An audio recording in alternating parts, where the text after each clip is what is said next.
Okay, here we go. Welcome to the Sunder the Sky podcast. I am your host, Christopher Sky-Sunderer, coming to you from my fortified bunker deep beneath the teeming leftist throng choking the streets of Kent, Ohio.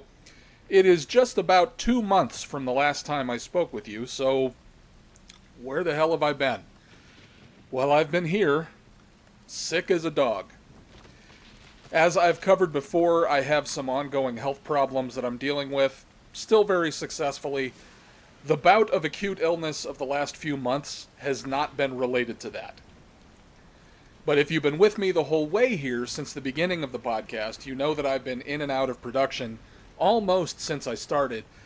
The long and short of it is that I've been dealing with a bad infection at first, and then the repercussions, the after effects of that ever since. Putting it plainly, I've been sick since September with what I consider to be the same situation. It just won't go away. I had a UTI that my urologist refused to test me for in September. In spite of having brown, opaque urine, he insisted that I just needed to drink more water. I explained that I drink between 1 and 2 gallons of water a day, but he didn't care. In October, I went back with the same symptoms. This wasn't a recurrence. The symptoms had never stopped. So from September to October, and then in October, he still didn't want to test for infection. Now, by mid-November, I had a full-blown kidney infection and sepsis. So I ended up in the hospital for a total of 2.5 weeks. They undertreated me the first week and sent me home. So I ended up having to go back, at which point they ramped up the antibiotics. A lot. Now that knocked out the infection, but I developed C. diff. It's something that can happen when you're on strong antibiotics. It kills, the antibiotics don't discriminate. They kill even the healthy bacteria in your intestines, and that gives the unhealthy bacteria a chance to take over. So I went on drugs for C. diff for 2 weeks, felt better, but it came back a week after I finished those drugs. C. diff can be notoriously hard to get rid of. Or I should say C. diff is notorious for being hard to get rid of. The problem is, this was the week before Christmas when it came back. So my doctor was on vacation.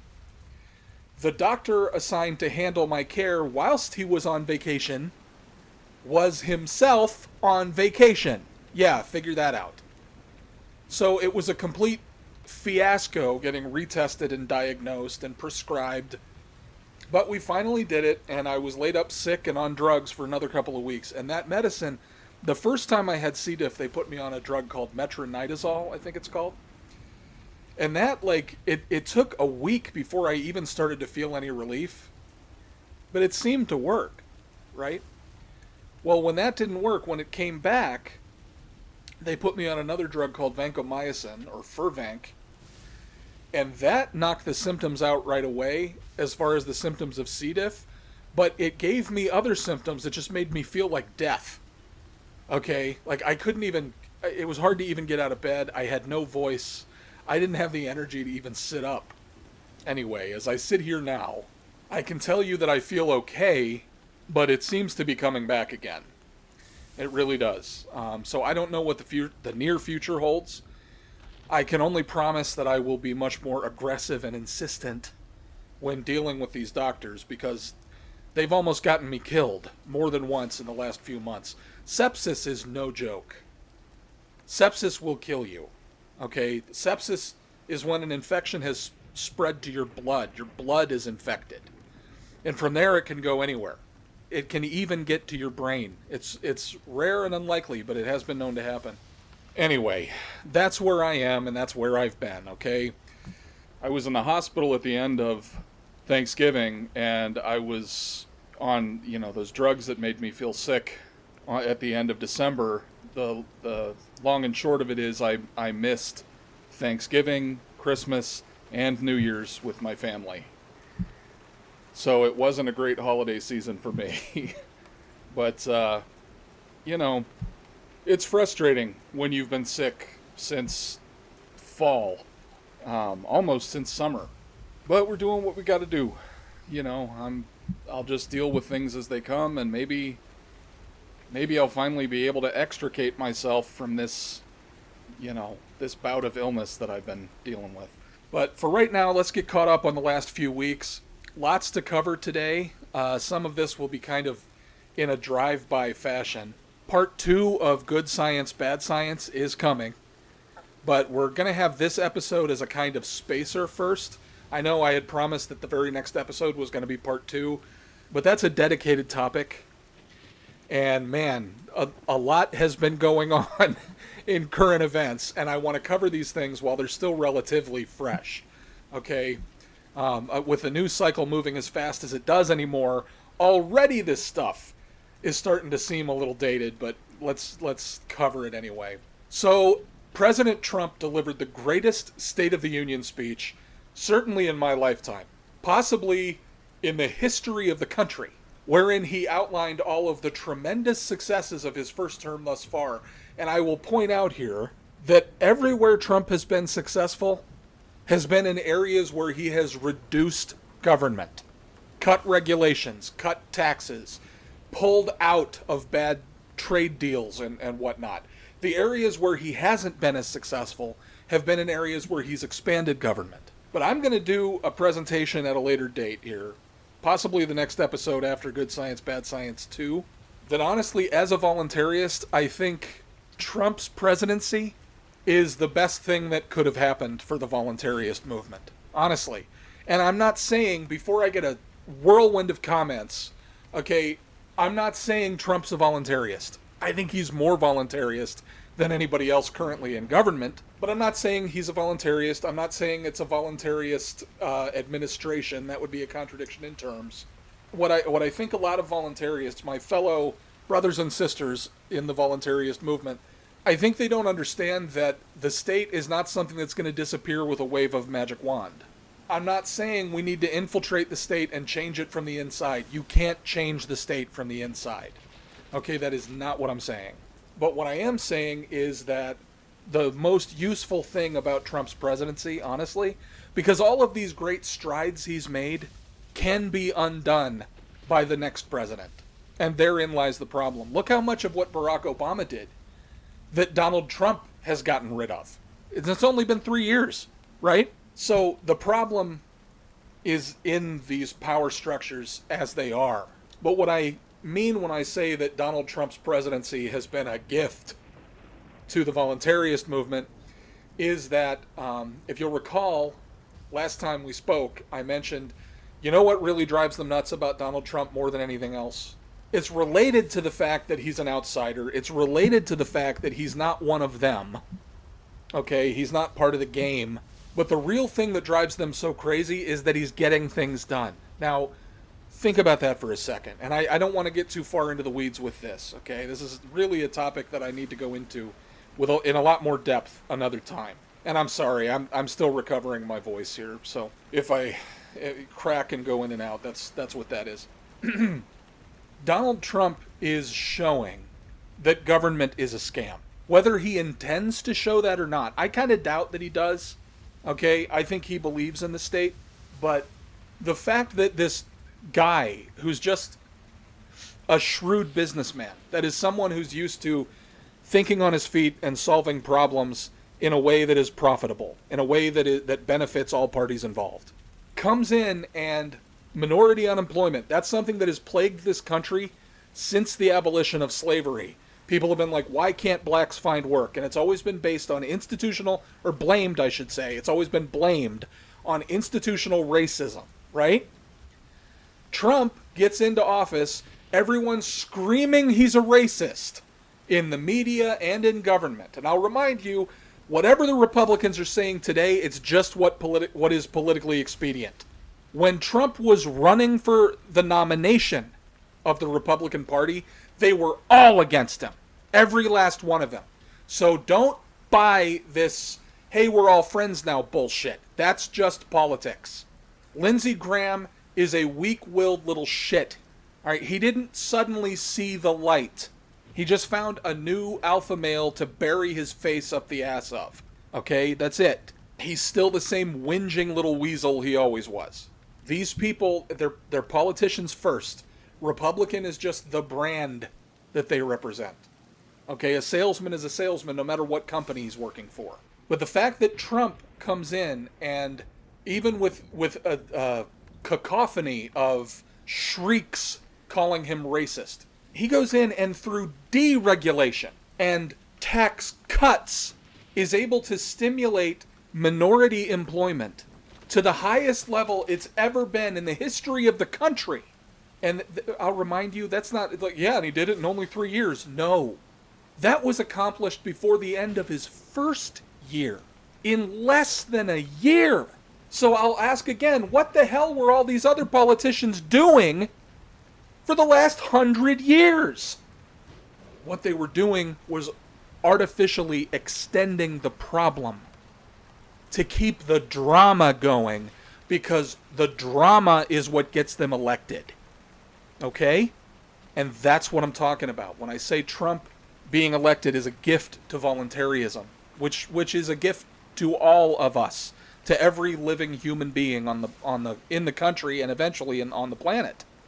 Those of us who say the state is useless, he's proving voluntarists right, because he's not playing their game. He's not participating in this stupid political chess for retards thing. That's why when people say, oh, he's playing 4D chess, it's all super strategy. No, it's not. You're giving the establishment too much credit. Outmaneuvering these people it doesn't take 4-dimensional chess. I mean, it's barely checkers. It's barely tic-tac-toe. So anyway, we'll get back to all of that another time, because I got a lot more to say on that. But anyway, so he delivers the State of the Union, outlining all these successes. The most telling moment in that entire speech was when President Trump said, if terrorists kill Americans, we'll kill the terrorists. And the Democrats sat there. Really think about that. That's not just tipping your hand. That's photocopying your hand and making 1,000 copies and distributing it to anyone who wants to see it. If that doesn't out them as fundamentally hating not just America, but Americans, if that doesn't tell you that they're not interested in serving and protecting their constituents, but they're interested in just replacing their constituents with people from a foreign ideology, if that doesn't reveal it to you, I humbly suggest that you are suffering from severe brain damage. So he delivers what I think is the greatest State of the Union speech that I've ever heard. Possibly in the history of the country, certainly in my lifetime. All right, not even Reagan delivered better State of the Union speeches, and his were legendary. Outlines all the tremendous successes of his first term thus far, to which Nancy Pelosi immediately responded, "Yeah, I'll get you, He-Man! Damn you!" Okay, now 2 things. One, I'm not sure why anyone is surprised that she ripped up the speech. It is the official policy of the Democratic Party, is it not, to shred any and all documents that expose them for the frauds they are. Right? And 2, no, I'm not saying definitively that Nancy Pelosi is Skeletor. I'm just saying that we've never seen Nancy Pelosi and Skeletor in the same place at the same time. Both are comically exaggerated depictions of cackling evil. Each is the arch nemesis of a thoroughly masculine champion of the people with a dazzling fop mop of golden hair. And hey, if we found out that Skeletor was in fact hiding among us, wouldn't the person with the face that looks like a cheap mask pulled ever more tightly over a skull be the first person that you'd suspect? Just something to think about. I mean, you know, most of you called me crazy when I floated the suspicion that Pete Buttigieg was the Hamburglar. And that's since been verified. So, you know, go ahead, call me crazy here. It's no plastic off my skull. The State of the Union was amazing in a lot of ways. How long has the Democratic Party been preaching this?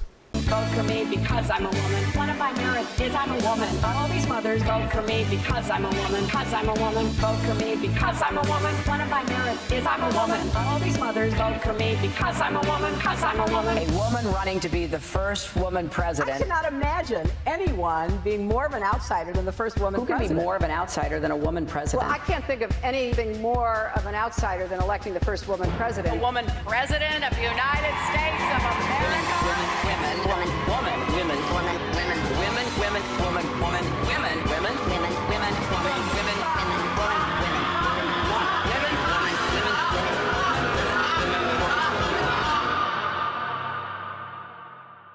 Yeah, women are great. If women ran the world, everything would be great and peaceful and compassionate.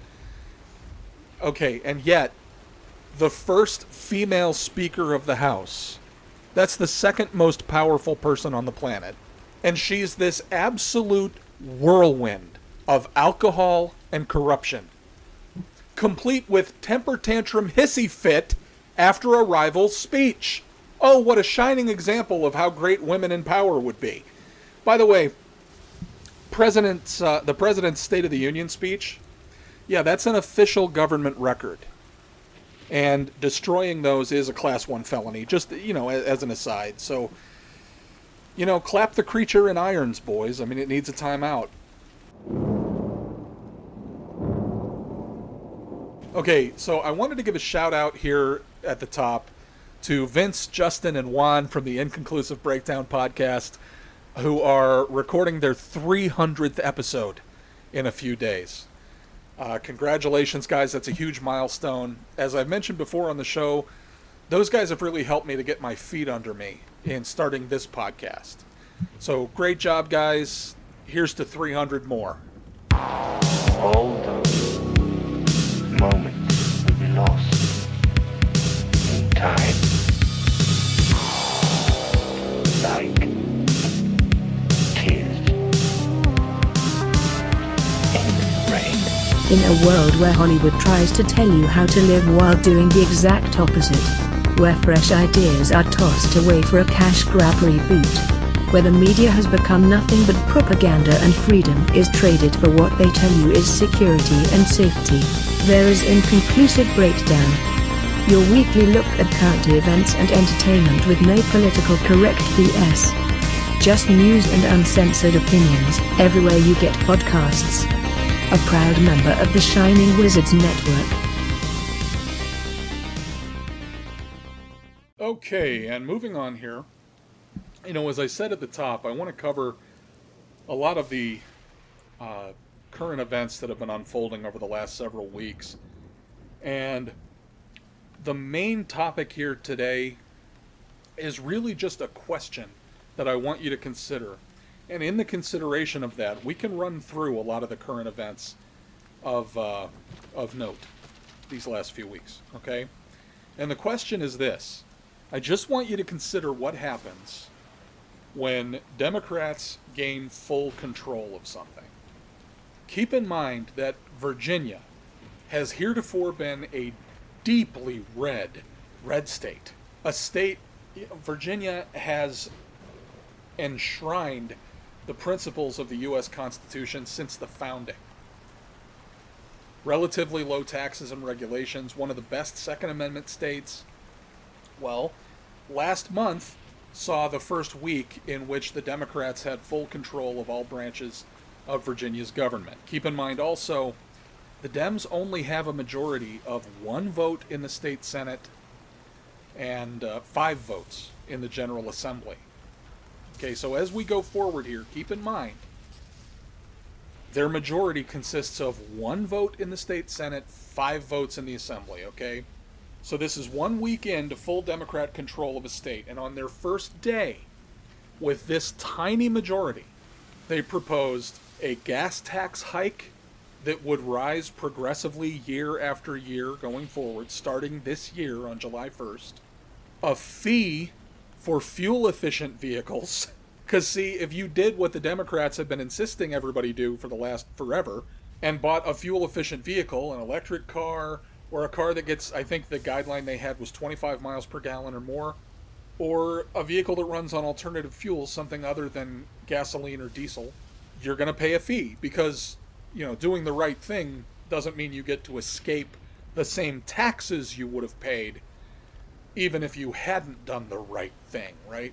And then they also, the third thing was a ban on just about any loose item in your car. Your cell phone, open beverage containers, anything being loose in your car and within reach. Because, you got to have plenty of pretexts for the road piracy that is traffic stops and citations. Got to generate money. A week after the big Second Amendment rally in Virginia, 20,000 people of all colors, 20,000 people of all colors, creeds, ethnicities, all joined together in what the media described as a white supremacist rally.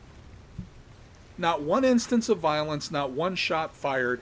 AOC claimed it was racist to not have more of a police presence covering the event like they did in Ferguson, Missouri.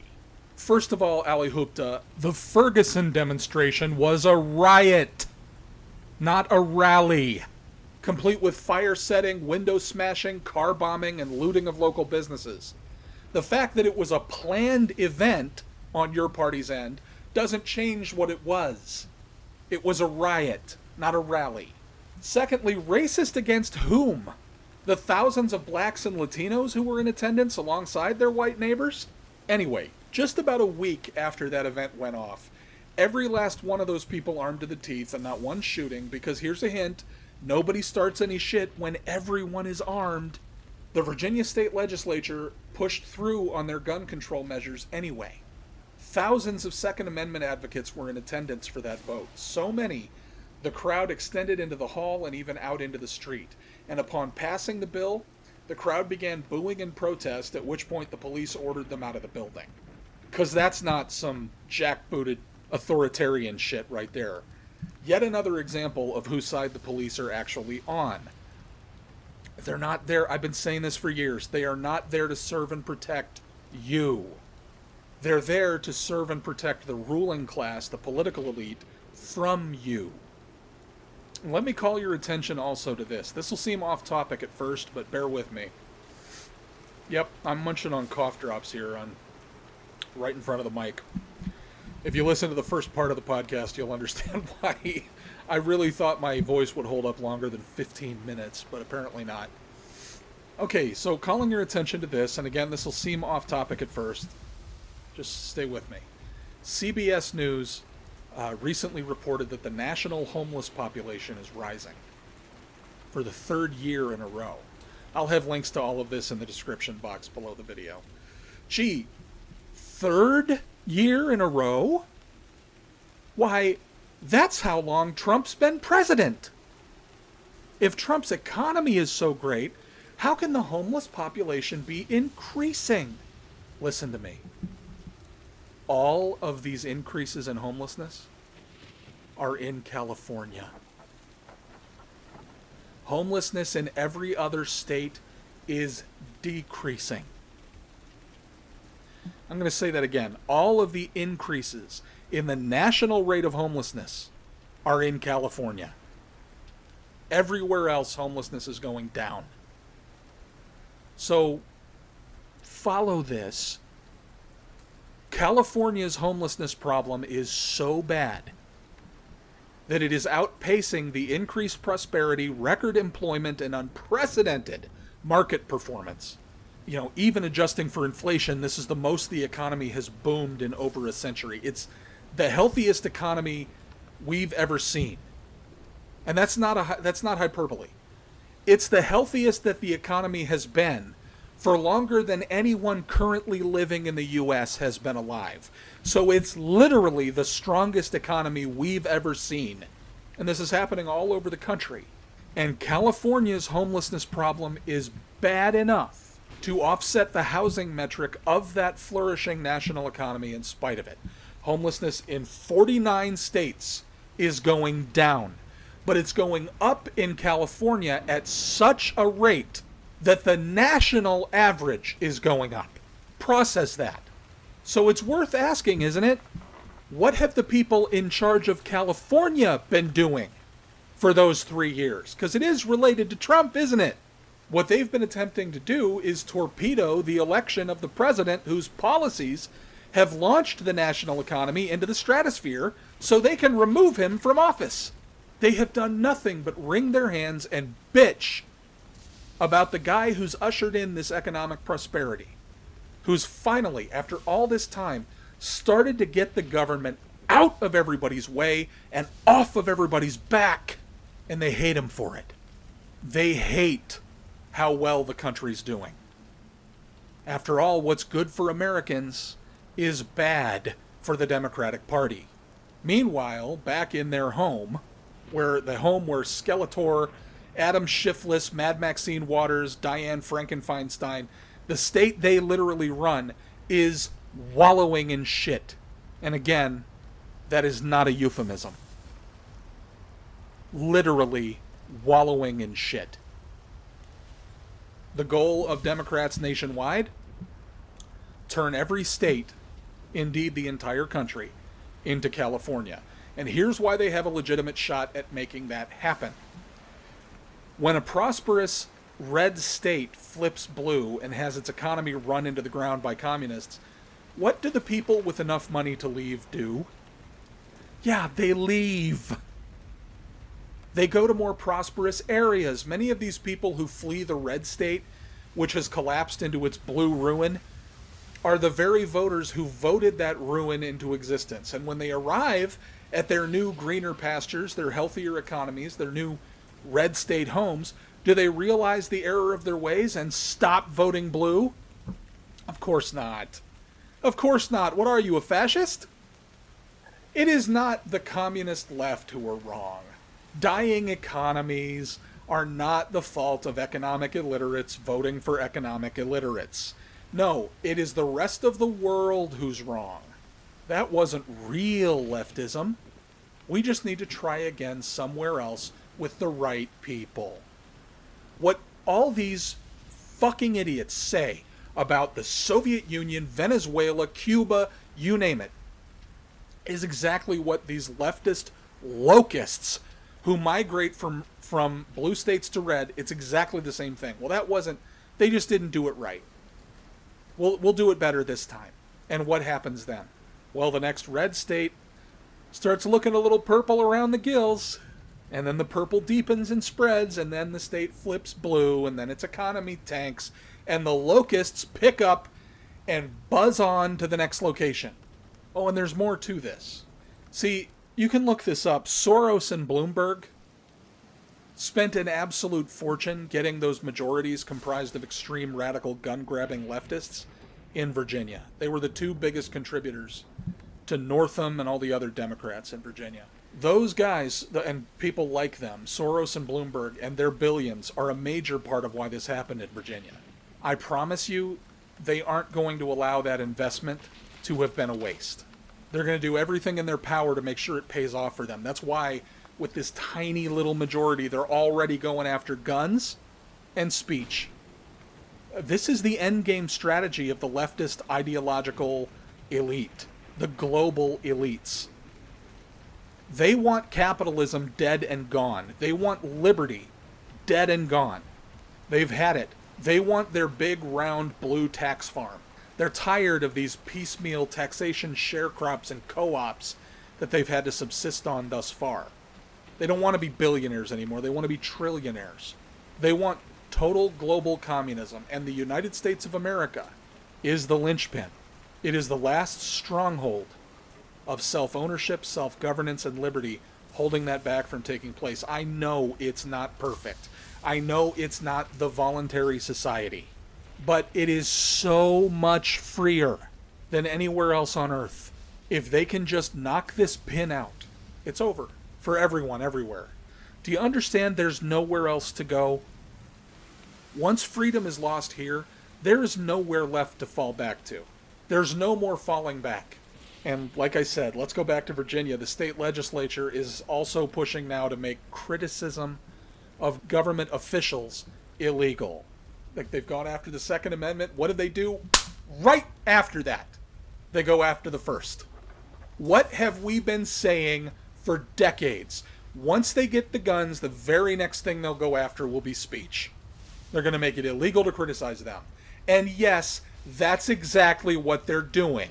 In spite of how the so-called fact-checker left-wing propaganda sites, Snopes, PolitiFact, et al., are attempting to spin it. Okay, PolitiFact in particular is like, oh no, all this does is there are protections that already exist on the book, laws against threatening state officials.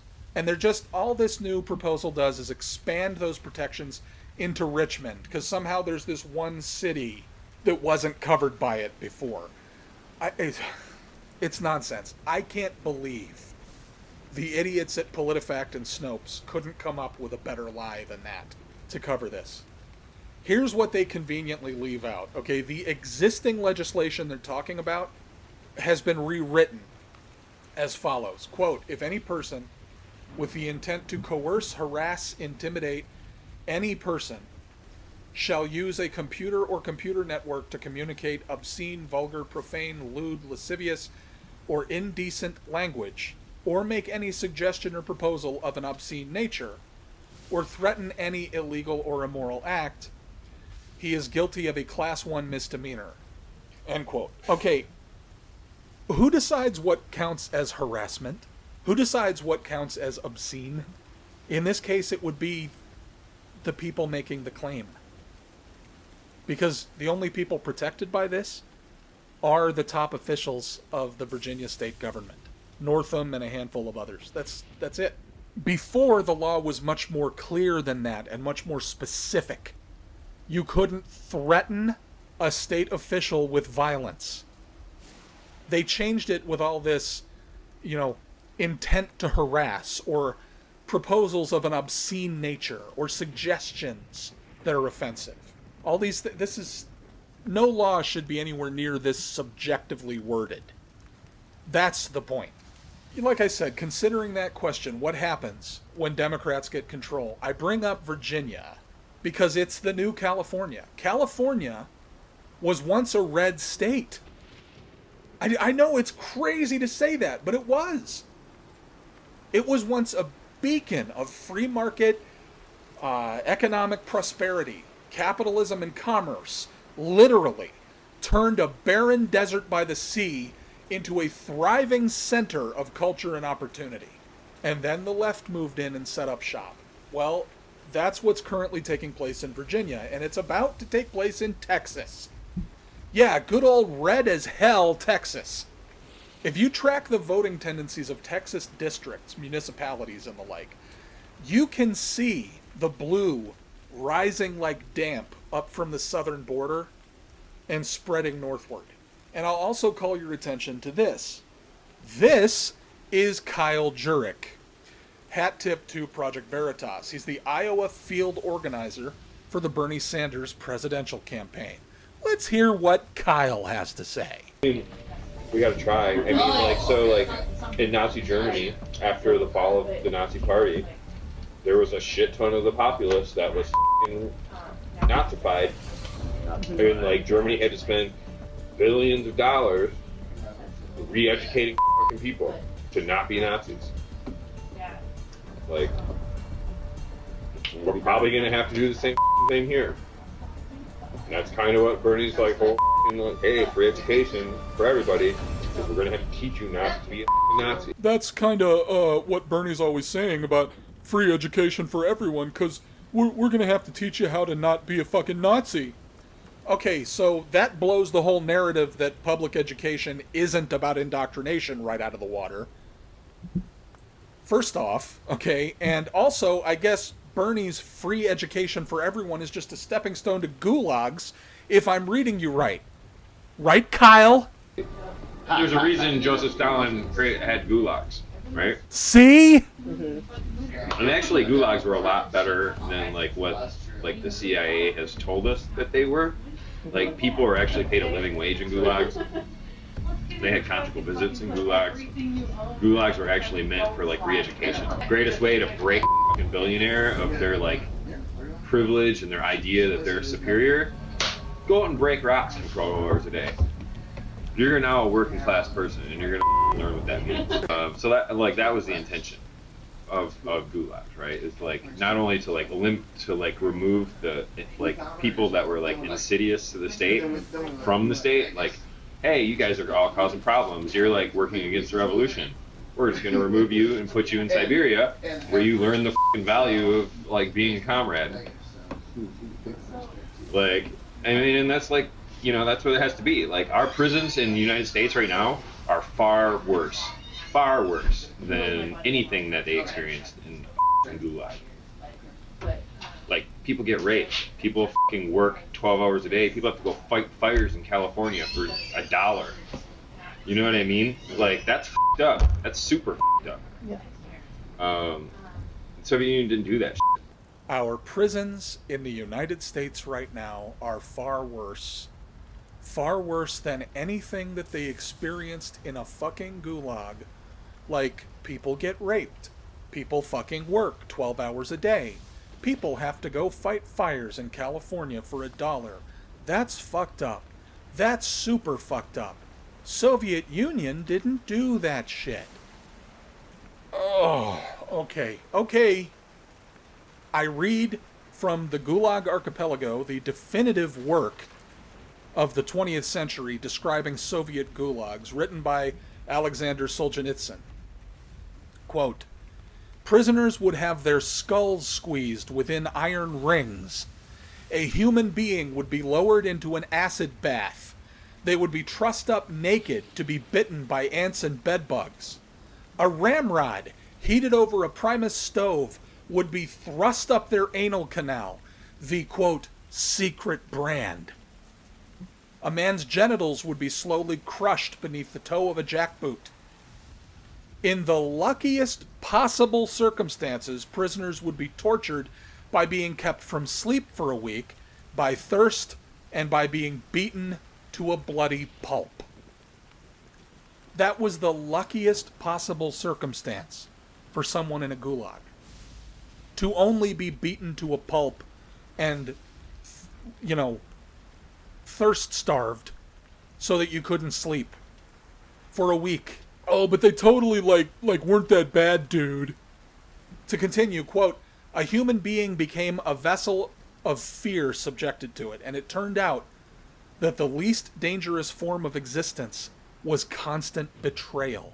In a situation of fear and betrayal over many years, people survived unharmed only in a superficial bodily sense. And inside, they became corrupt. That last is from Chapter 3 of the Gulag Archipelago, titled Our Muzzled Freedom. If you haven't read it, I recommend that you do, but I also warn you it will give you nightmares. It did me. It is a horrifying piece of literature to actually get through, because it's not fiction.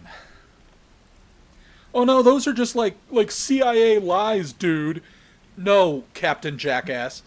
This was written by a guy who experienced it firsthand in a gulag for 8 years. And he wasn't some privileged billionaire bathing in crystal that they just wanted to break of his privilege by having him break rocks for a few hours. Nor was he fucking Nazified. He was a soldier who fought against the Nazis in World War II. The crime that got Solzhenitsyn sent to the Gulag? He criticized some of Joseph Stalin's policies in a private letter. What a monster.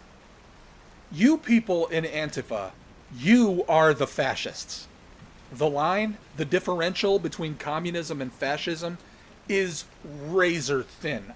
Every time I ask one of you to actually define the difference, you can't. You end up just describing communism twice.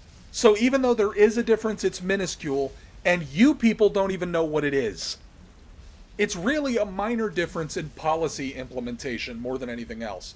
And anyway, the distinction between communism and fascism becomes vanishingly trivial when one considers that both ideologies end in mass starvation and genocide. Continue. If Bernie doesn't, if they f***ing take Bernie from us, then we have nothing else left to lose. But at all costs, whatever it takes. And that's why, like, when they're like, oh, anti-fascists are violent, it's because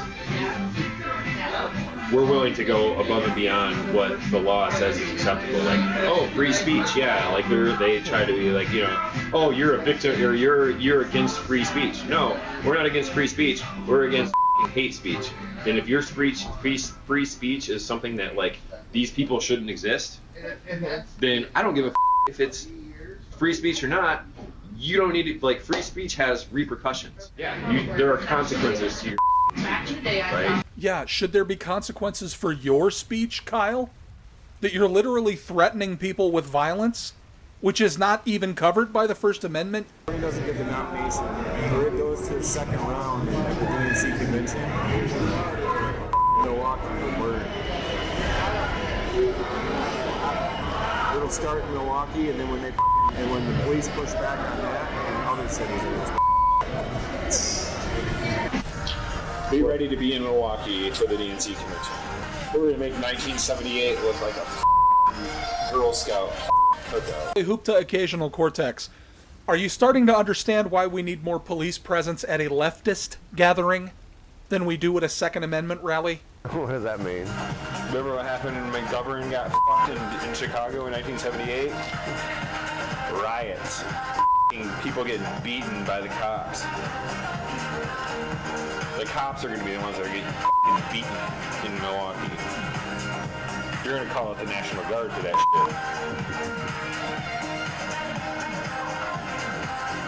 Promise you that. McGovern got screwed in Chicago in 1978 and they rioted over it.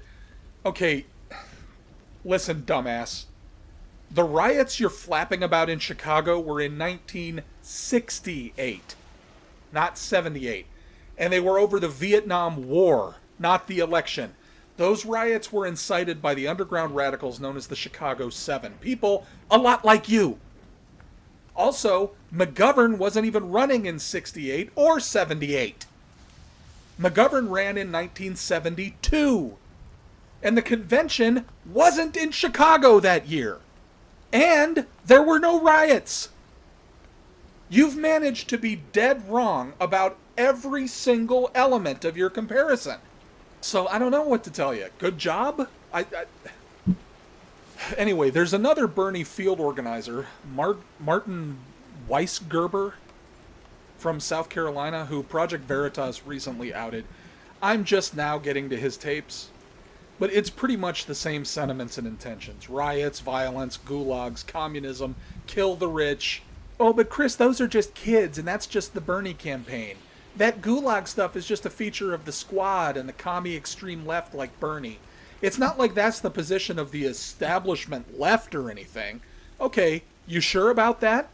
As I have gotten older, I have decided we really need camps for adults. And we need the kind of camps that you all run. I mean, really, where, none of the serious stuff, none of the, life challenge stuff, more fun. I think we have a huge fun deficit in America. And we need to figure out how to fill that fun deficit, certainly for our kids, but also for the rest of us. We've become, in so many ways, a country that has slowly but surely figured out how to get along with more people from more backgrounds, but there are still differences that we need to get over. I said the other day at an event that, we're much less racist, sexist, homophobic, all of those things. But we sure don't want to spend time with anybody who we disagree with politically.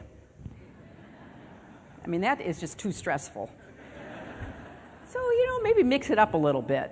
You can have the red cabin, the blue cabin, have to come together and actually listen to each other. Wouldn't that be a novel idea?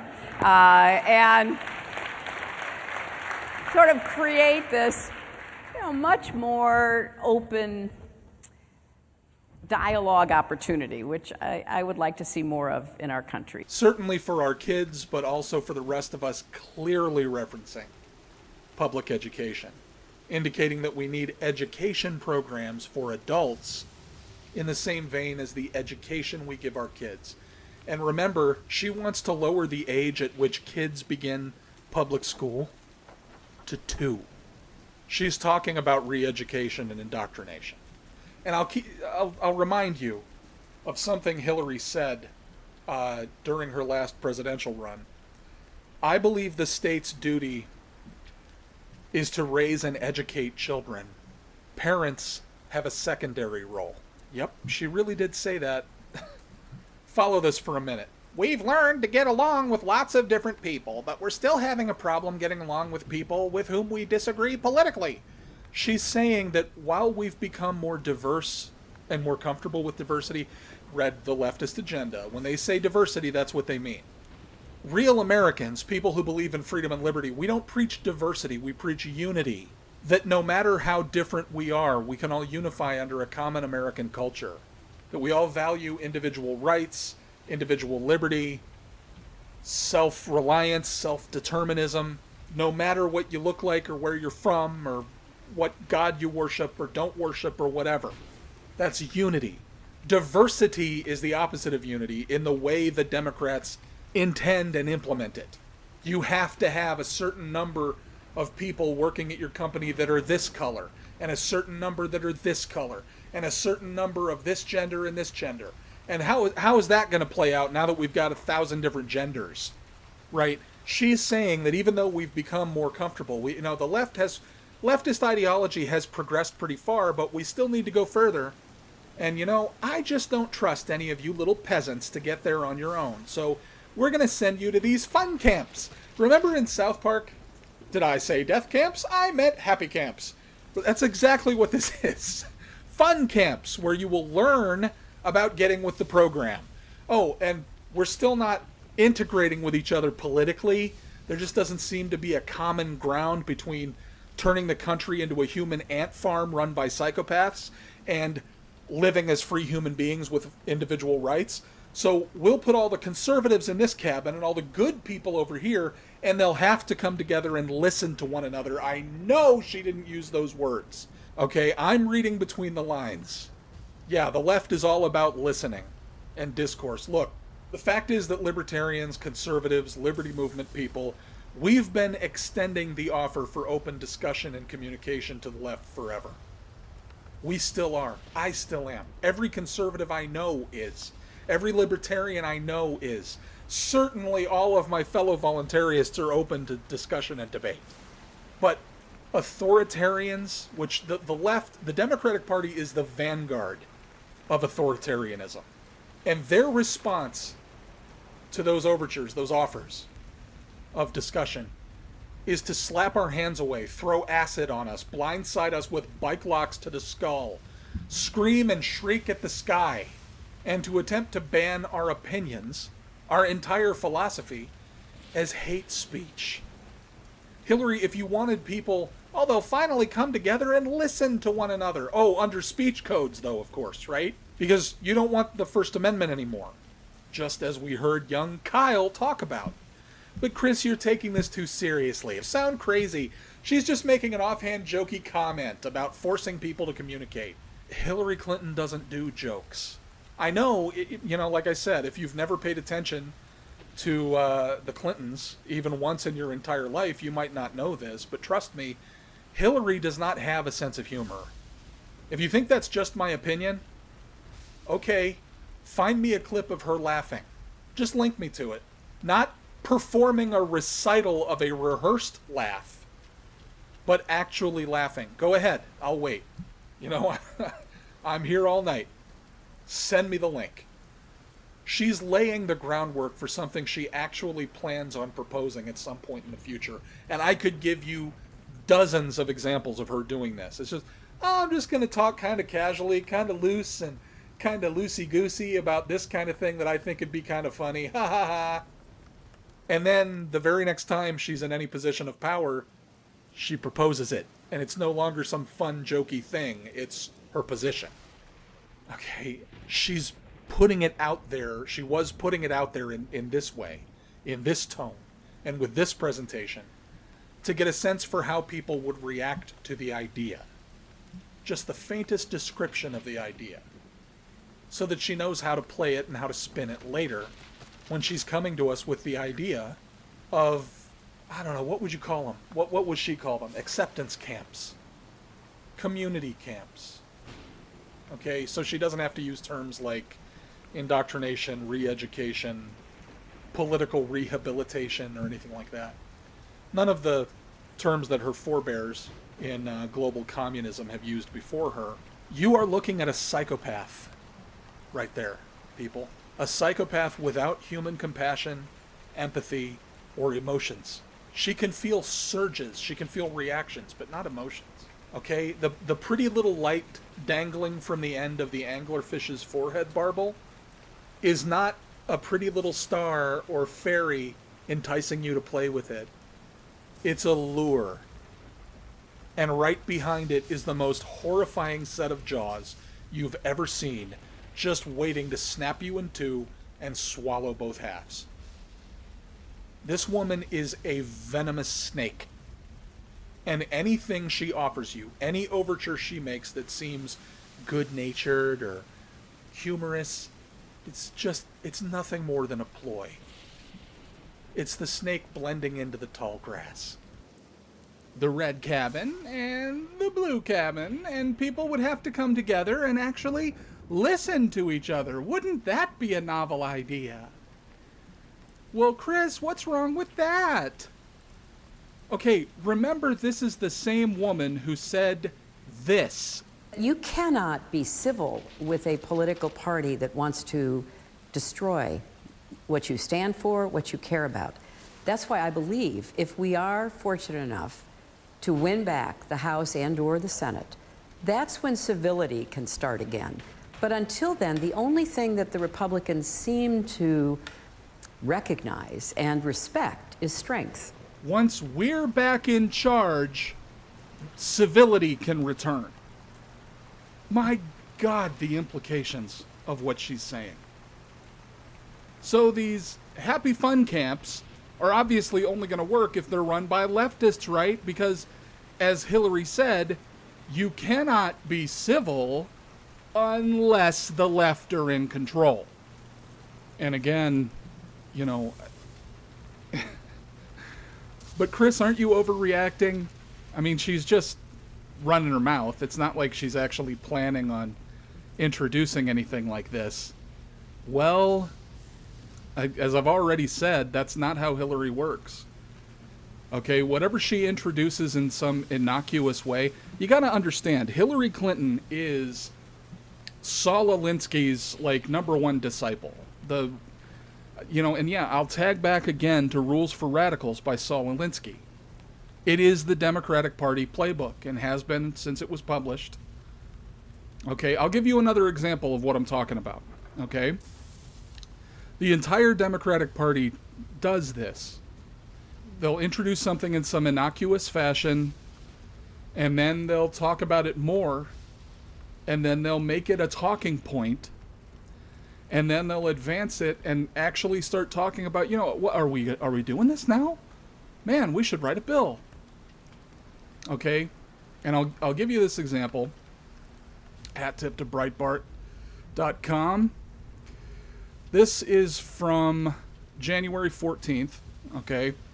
Jill Biden, Joe Biden's wife, let asylum seekers in, fill empty rural American communities. Des Moines, Iowa. Dr. Jill Biden told a small gathering at the Erickson Public Library in Boone, Iowa on Tuesday that former Vice President Joe Biden believes in letting asylum seekers into the U.S. and that immigrants would be needed to fill areas of the country currently being depopulated. Dr. Biden, who served as Second Lady during the Obama-Biden administration from 2009 to 2017, was touring the state ahead of the Democrat debate at Drake University Tuesday evening. The gathering in Boone featured roughly 20 senior citizens from the area.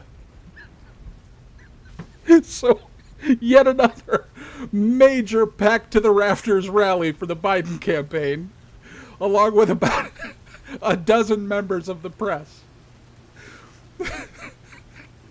One resident asked her about Joe Biden's, quote, attitude toward immigrants and refugees. She answered that he believed the U.S. needed to provide a, quote, responsible path towards citizenship for immigrants without specifying whether she meant legal or illegal. Well, we know what she meant. She added that we should let in the asylum seekers and described her recent visit to asylum seekers in Mexico at Christmas time. We have seen those kids in cages, she said.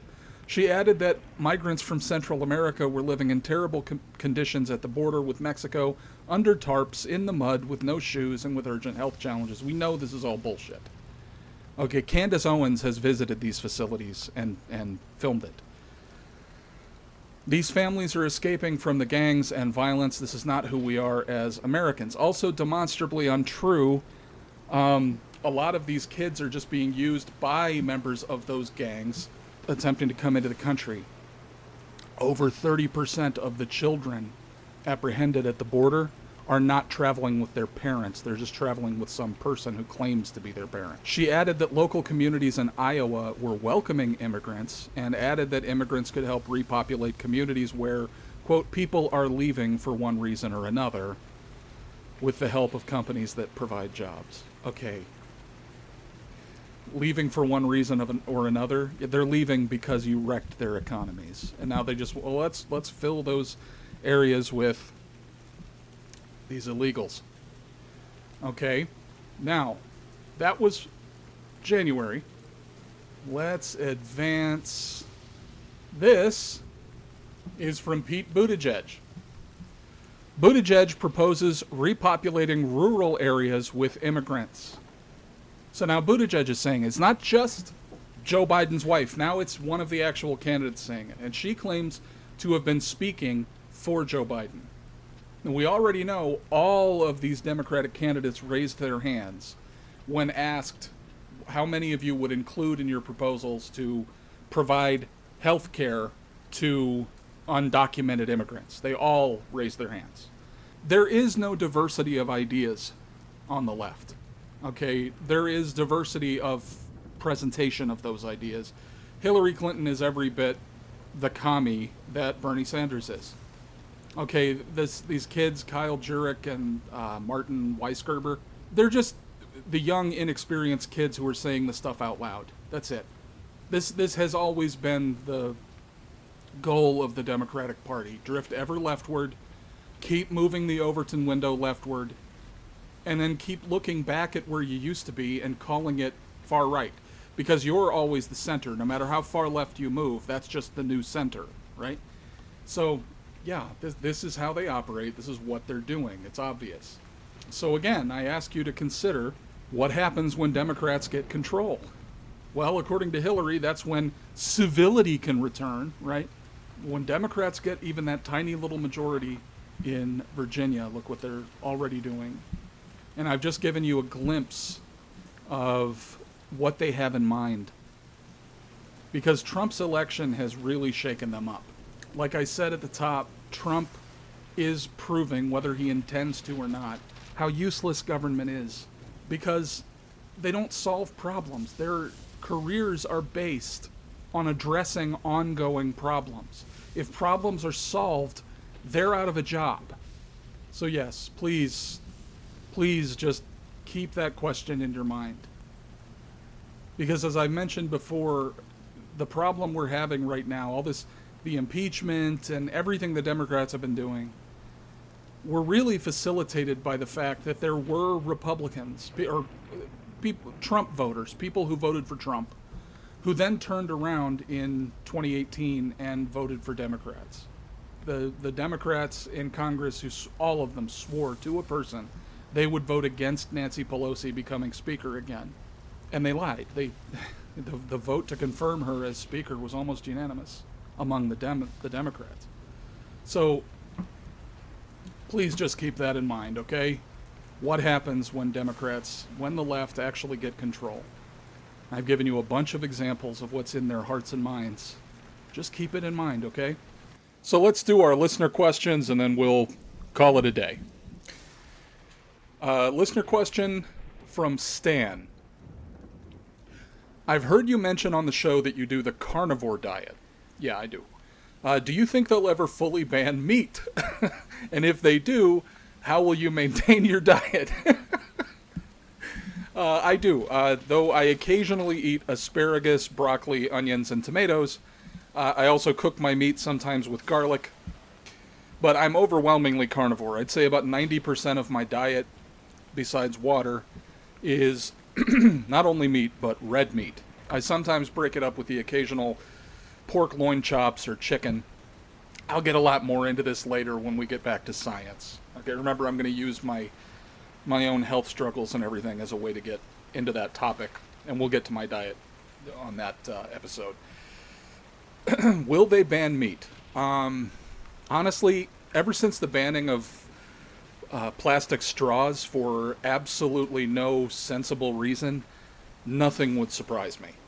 Where that has happened, they went from using plastic straws in paper wrappers to paper straws in plastic wrappers. So it's the same amount of plastic consumption and the same amount of paper consumption. All that's changed is now the straws don't work. That's government all over. That's the state for you. Of course, that hasn't stopped the shrieking harpies from crowing about what a great job they're doing protecting the earth from capitalism. Oh, and they insist up and down that paper straws actually work better. Mark my words, soon you'll be racist for contesting that. If you say plastic straws work better, somehow that'll make you racist. I promise. But if the left knows anything, it's how to look like an absolute jackass attempting to gaslight people into believing the sky isn't blue. Anyone who's ever tried to use a paper straw and then watches a state apparatus declare them superior, not just environmentally preferable, but actually a more efficiently designed version to plastic straws, just to signal the rightness of their utter nonsense, anyone who's seen that happen can absolutely see them banning meat at some point in the future. I remember when I was a little kid, my grandmother took me to, it was one of those little carnivals that sets up shop in the parking lot of a grocery store, you know what I'm talking about? But this one was really, really themed. And it was, everything was designed to look kind of like it came from the 1920s. You know, all the people that worked there were wearing those straw hats that had like an American flag band around them, and everybody that worked there was wearing like old-timey suspenders and vests and stuff like that. They were trying to capture this 1920s, I think it was supposed to look like the boardwalk in New Jersey, circa the 1920s. And they had old-timey lemonade stands all over this thing. There were at least 4 of them. Every one of them served lemonade with paper straws, because that's what they had back then. And I swear, you would get through maybe one sip before the straw was useless.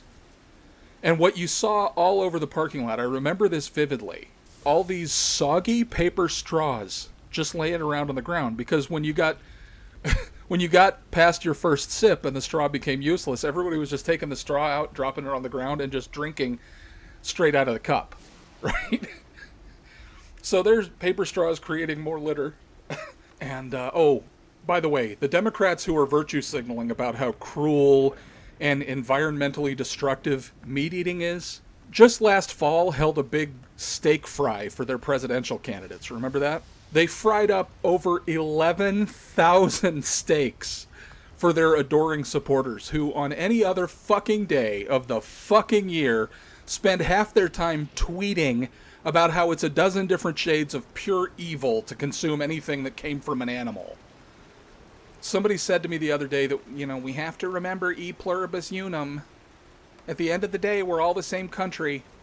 I said, first of all, constitutionalists, constitutional conservatives, Republicans, libertarians, etc., are not the ones trying to deny, reject, and expunge e pluribus unum from history. I talked about this just a little bit ago. We're all about unity, e pluribus unum, out of many, one. A common culture among many diverse people. The left is trying to expunge e pluribus unum from history. They don't want that to be our credo anymore. They just want it to be e pluribus. Secondly, it's not even true anymore. We're not the same country. not in real brass tacks. We are, in fact, two countries now. We're America and then this other country, groundless outragia. And those two countries are trying to occupy the same land. You got people who believe in logic and people who believe in the principles of the Declaration of Independence and the founding of the country, and people who don't. The rational, the logical, the cool-headed. Again, like I said before, we have offered and offered and offered and are still offering to find a common ground here. And our hand just keeps getting slapped away more and more violently. And I'm starting to wonder if that's not all that's ever going to happen. Once you offer the left something as a concession, they assume, well, that's already mine. And then they counter-signal outrage that you didn't offer more. In the span of a sentence, they'll take it from it's not enough to it's insultingly low to you must just be trying to piss us off with such a low ball offer to this is tantamount to rape, it's so insulting. No kidding, in a fucking sentence. I've seen them do it. They are all the way, without reservation, screamingly opposed to anything less than claiming full ownership of us. Mind, body, and soul. And promptly wiping us off the face of the earth for the crime of being individuals rather than cogs in a collectivist machine. They're dismembering babies. They're even killing live babies post-birth and demanding that we pay for it. And if you don't, you're sexist. Hillary trying to lower the age at which a child begins public education, red state indoctrination, to the age of 2, and they're chemically and surgically mutilating toddlers into the wrong gender based on nothing other than what the parents find fucking fashionable. And if you so much as question any of this publicly, they will utterly destroy or seek to destroy your career, your family, your reputation, and they'll feel righteous about doing it. As much as I believe that we are all brothers and sisters under God, I also believe in free will. They don't. I believe in self-defense. They don't. I believe in good and evil. Again, they don't. The left is nothing more than a mob of full-grown adult children with a bad case of the grabbies. It's all just mine, mine, mine, and no, no, no. Their every argument, and holy shit, is that a loose implementation of that word, amounts to claiming other people's property, commanding others to do what they want, commanding others as to what they can and can't say, have, or even think. These people on the left seriously need to fuck off. All of them. And they're not. Anyway, yeah, they could ban meat. They'll start trying very soon. And for no other reason than to eliminate testosterone. That's why soy is in everything. How would I maintain my carnivore diet? I don't know, start eating leftists? Well, bad idea. You know that meat is so marinated in soy it's turned black. I don't know. That's a problem I'll have to work on. Finally, a question, more of a request from Nicole from Facebook, who asked me to look into the media spin on this story about Trump kicking 700,000 people off of food stamps, or 700,000 children, or 700 million infants. It depends on which rag you're reading. I have started to look into that. It's, so far as I can tell, making a mountain out of a molehill. That's not really the right analogy. With this economy, we now have more jobs than job seekers. The number of people who should be leaving food stamps just organically from the improved quality of life and economic opportunities, even without any kind of directive from the Oval Office, should be higher than 700,000. But I apologize, Nicole. I didn't really have the time this week between illness and responsibilities to delve into this as thoroughly as I'd like yet. But I promise I will get to it next time. It's my number one item on my to-do list for next time. Okay, so thanks everybody for tuning in, and we'll talk again real soon. Thanks. Go away, Kyle. It's Bertie Sanders. How you doing? Morning, Bertie.